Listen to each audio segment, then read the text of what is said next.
নমস্কার, এসবি নিউজে স্বাগত। চলে যাব আজকের দিনের একটি গুরুত্বপূর্ণ সংবাদে। অভয়াকাণ্ডের 1 বছর পার। গতকাল বিচারের আশায় নবান্ন অভিযান করে মার খেতে হয়েছে অভয়ার মাকে।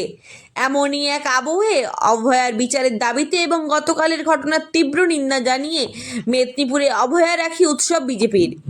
মেদিনীপুর শহরের ধর্মা এলাকায় পথ চলতি সাধারণ মানুষকে অভয়ার প্রতিকৃতির ছবি দেওয়া, রাখি পরিয়ে লাড্ডু এবং চকলেট বিতরণ করে পালন করা হলো এই দিনটি।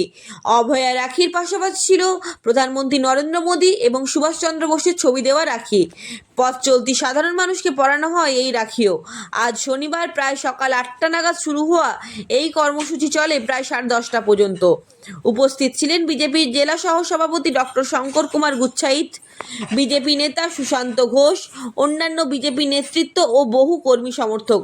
এই দিন শঙ্করবাবু জানান, তৃণমূল সরকারের পুলিশই অভয়ার মাকে মারধর করেছে। ধিক্কার জানাই এই ঘটনাকে, তাই আজ রাখি বন্ধন উৎসব পালন করছি। প্রতিবাদ জানাচ্ছি এই ঘটনার। অভয়ার প্রতিকৃতি ছবি দিয়ে রাখি পরানো হয়েছে সাধারণ মানুষকে।